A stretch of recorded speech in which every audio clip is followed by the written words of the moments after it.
খাল বিল আর সমতল ভূমির মাছ পান আর মশলা উৎপাদনে সমৃদ্ধ রাজশাহীর পুঠিয়া দুর্গাপুর। নির্বাচনী আসন 56 আর 2 উপজেলা মিলিয়ে রাজশাহী জেলার সংসদীয় আসন 5। এই আসনে ভোটার প্রায় 3 লাখ, যেখানে পুরুষের চেয়ে নারী ভোটারের সংখ্যা বেশি। ভাঙা রাস্তাঘাট আর ড্রেনেজ সুবিধা না থাকা সহ নানা সমস্যায় জর্জরিত এখানকার 2টি পৌরনগর আর 13টি ইউনিয়ন। বিভিন্ন স্থানে পথের ওপর স্থায়ী অস্থায়ী বাজার এখানকার 4 লাখ বাসিন্দার ভোগান্তির কারণ। এই আসনে এবারের ভোটে নগর উন্নয়নের হাজারো ফিরিস্তি নিয়ে প্রার্থীরা ছুটছেন ভোটারদের দ্বারে দ্বারে। এ নিয়ে আরও জানাতে রাজশাহীর পুঠিয়াতে আছেন রাকিবুল হাসান। রাকিব, জানতে চাই আপনার মাধ্যমে যে পুঠিয়া এবং দুর্গাপুরে নির্বাচন নিয়ে কি বলছেন ভোটাররা এবং কি তথ্য আছে?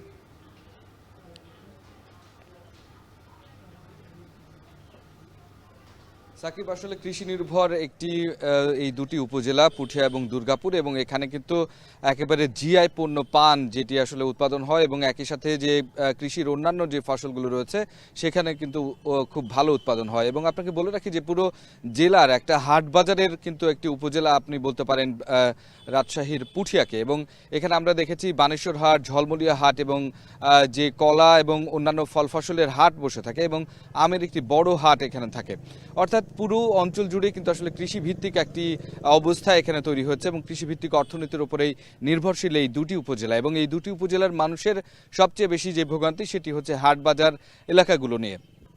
এখানে আমরা দেখেছি প্রায় প্রত্যেকটি ইউনিয়নে কিন্তু যে সমস্ত হাট বাজারগুলো রয়েছে সেগুলো আসলে রাস্তা বা পথের ধারে। আজ সকালেও কিন্তু এটি নিয়ে কিন্তু একটি দুর্ঘটনা ঘটেছে পুঠিয়ার ঝলমলিয়াতে। সেখানে কলার হাটে 4 জন মারা গেছে। এইরকম কিন্তু বিভিন্ন সময়ে কিন্তু এই ধরনের ঘটনাগুলো আসলে ঘটে থাকে। সুতরাং এইখানকার ভোটারদের একটা বড় দাবি এই সমস্ত হাটগুলোকে আসলে একটু নিরাপদ জায়গায় সরিয়ে নেওয়া এবং হাট ব্যবস্থাপনা আসলে অনেক বেশি ভালো করা।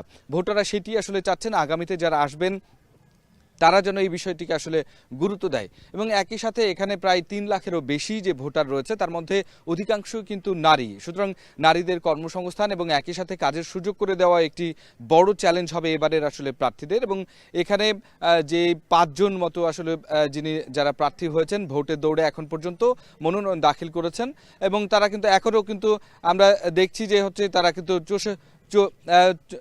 চষে বেড়াচ্ছেন বিভিন্ন প্রান্তর।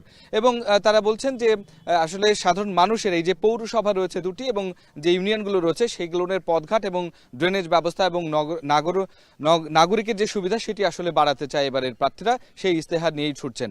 জেলার শীর্ষ কর্মকর্তাদের নিয়ে বা যারা আছেন নেতারা রয়েছেন তাদেরকে নিয়ে আজকে বিকেল 4:30টায় কথা হবে ভোটের ইস্তেহারে। সে পর্যন্ত এই পর্যন্ত ছিল আমার কাছে সর্বশেষ। আম্রপালি, স্বাদে খাঁটি, গুণে ভরপুর, সবার পছন্দের প্রিমিয়াম শরবত, রিয়েল ম্যাজিক ইন এভরি